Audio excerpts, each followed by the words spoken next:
Здравствуйте, мои дорогие друзья, вы на канале Старый Слесарь, и сегодня мы с вами сделаем небольшой экскурс, как же понять, что вам нужно менять по подвеске, то есть самодиагностика самого простого. И если вы за рулем, это видео может сэкономить вам немножко денег, что куда важнее, сохранит вашу безопасность. Меня самого долго преследовал таинственный надоедливый стук подвески в моей самой первой машине. Я когда перебрал кучу форумов, потратил деньги на ненужные детали, везде ездил, спрашивал, пока методом проб и ошибок не разобрался во всем сам. И сегодня я хочу провести вас по этому пути. От загадочного стука к точному диагнозу. Обещаю, будет интересно. Мы разберем не только как, но и почему эти детали выходят из строя. Обязательно досматривайте до конца, потому что в конце будет интересный вывод. И, естественно, если вам интересны такие видео разбора железа и жизни вокруг него, подписывайтесь на наш канал, включайте колокольчик и пишите в комментариях, на какой машинке ездите, как вы диагностируете свои автомобили и о чем еще хотели бы услышать на этом канале. Ваше мнение формирует наши следующие выпуски. Начнем. Спасибо, что смотрите меня. Знакомый многим стук. Едете по мелкой, так сказать, неровности, по неидеальной дороге, а у нас таких много, мягко говоря. И из-под днища раздается предательское тук-тук-тук, скреп-скреп-скреп, грок-грок-грок и так далее, и так далее. Сердце замирает. И как обычно, типа, твою мать, ну что опять? Это надолго, это опасно. Сколько сейчас сдерут за ремонт? Вот что мысли в голове начинают крутиться, да? Первое и главное правило, которое взял для себя и вывел за годы, так сказать, общения с автомобилями – паника – ужасный советчик. Стук подвески не приговор, а просто симптом. И как хороший врач вы можете научиться его выслушивать и ставить предварительный диагноз.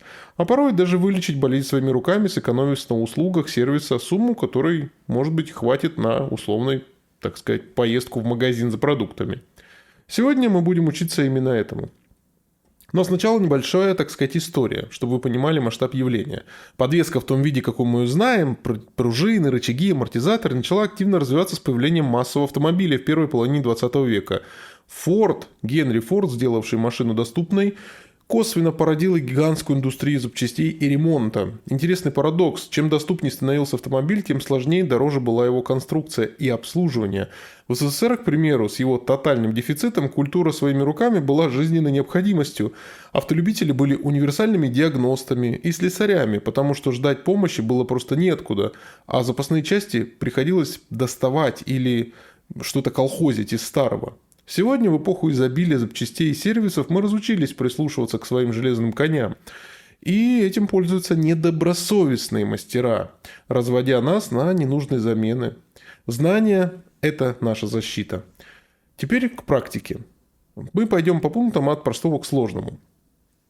Итак, начнем с самого первого подозреваемого – ступичный подшипник. Представьте, колесо вращается со скоростью несколько тысяч оборотов в минуту. Внутри ступицы – подшипник, который должен обеспечивать это вращение плавно и без зазоров. Со временем от нагрузок, воды и грязи он изнашивается. Как это проявляется? Обычно это нарастающий гул, когда вы разгоняетесь, или вой при движении, похожий на взлет самолета. Чем выше скорость, тем громче. Опасность здесь не в самом стуке, а в том, к чему может привести игнорирование проблемы. Изношенный подшипник может просто заклинить. Резкая остановка колеса на скорости, это сценарий фильма «Катастрофы». Машина может развернуть, вырвать руль из рук, или еще что хуже, колесо может просто отвалиться. Лично видел последствия такого случая на трассе. Зрелище не для слабонервных. Поэтому правило первое и простое. Никаких компромиссов. Как проверить? Берем домкрат, поднимаем по очереди каждое колесо и начинаем его крутить рукой.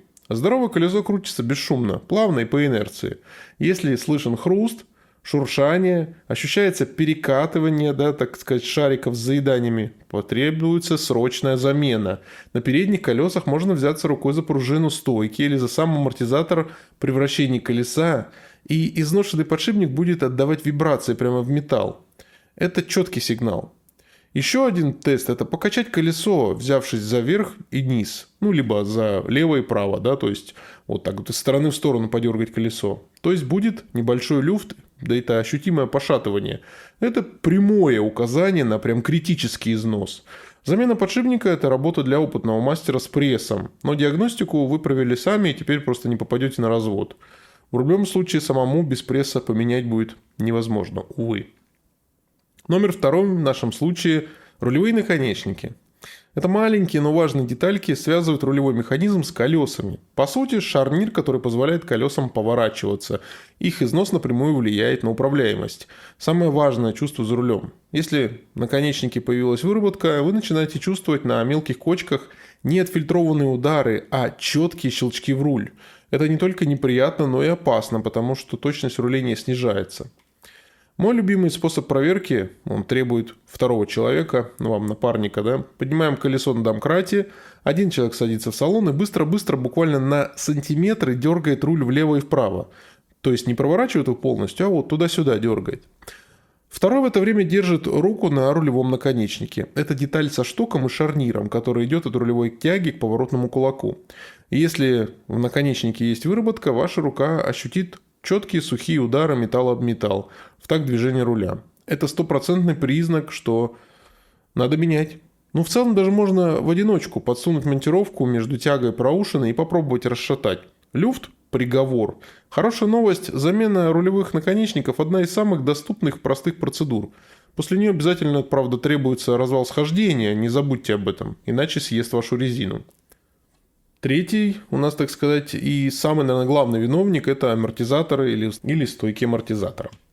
Часто их называют просто стойки. Их работа – гасить колебания кузова, прижимать колесо к дороге. Неисправный амортизатор – это не только стук, но и потеря контакта с дорогой. На поворотах машина будет крениться и как подпрыгивать, не гася, так сказать, неровности.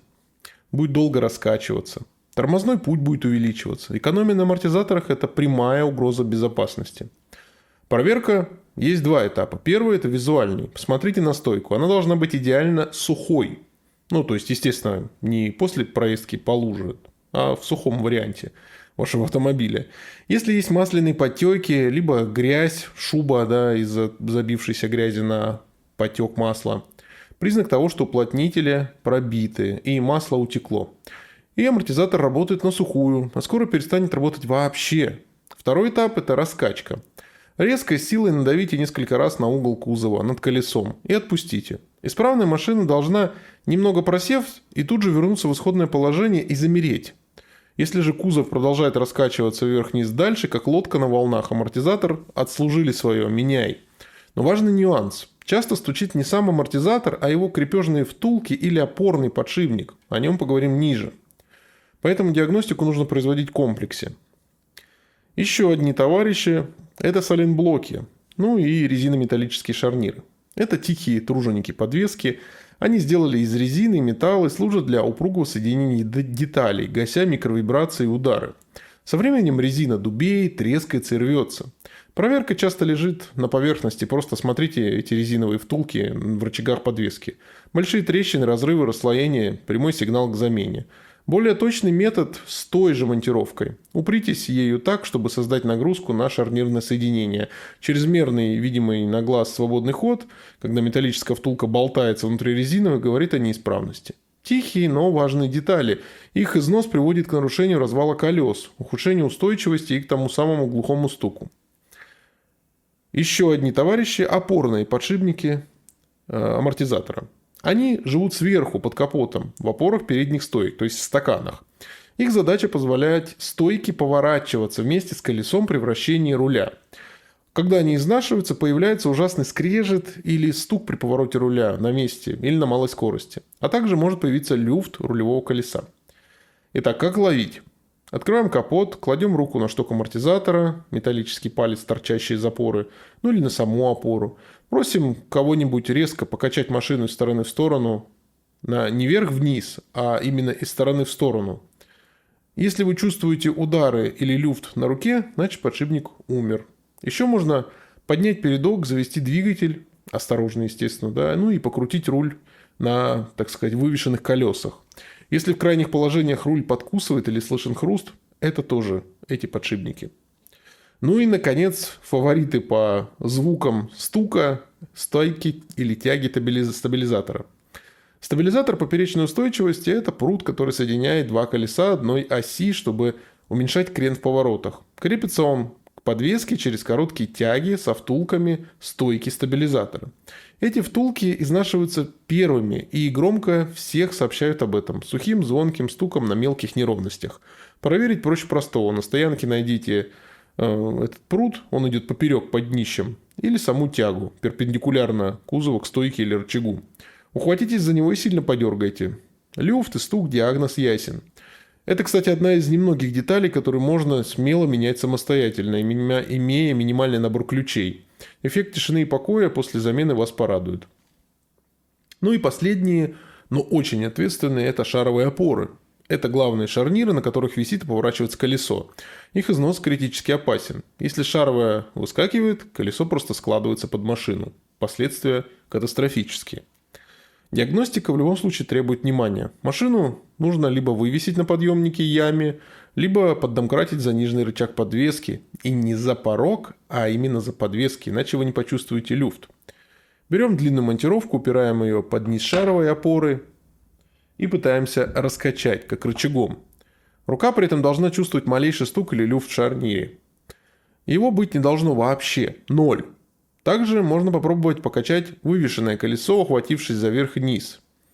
Люфт шаровый будет отдавать именно в вертикальной плоскости.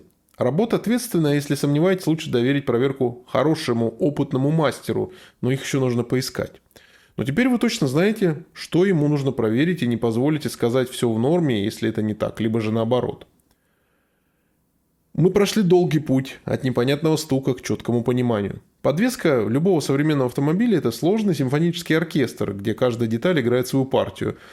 И когда один музыкант сбивается, это прям явно слышно. Научитесь слушать и понимать этот оркестр, значит, вы получите контроль над своей безопасностью, своими деньгами. Помните, что состояние подвески – это зеркало наших дорог и нашего к ней отношения. Экономия на запчастях здесь ложная экономия. Ну и бездумно менять все подряд, не проведя диагностику, выбрасывать просто деньги на ветер. Я надеюсь, что этот подробный рассказ, начиненный не только инструкциями, но и мыслями о сути вещей, поможет вам стать более уверенным и грамотным автовладельцем.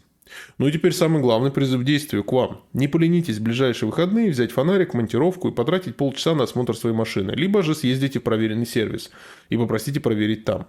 Вы удивитесь, как много она вам расскажет. Если это видео было действительно полезным и сэкономило ваши нервы, деньги, время, сделайте самое простое. Пожалуйста, подпишитесь на канал, поставьте лайк этому видео и напишите в комментариях, о какой системе автомобиля, либо же проблеме, либо лайфхаке, автолайфхаке вы хотите услышать такой же подробный рассказ в следующий раз. Тормоза, двигатель, электрика, покупка автомобиля и так далее. Ваши пожелания – это наша дорожная карта для контента.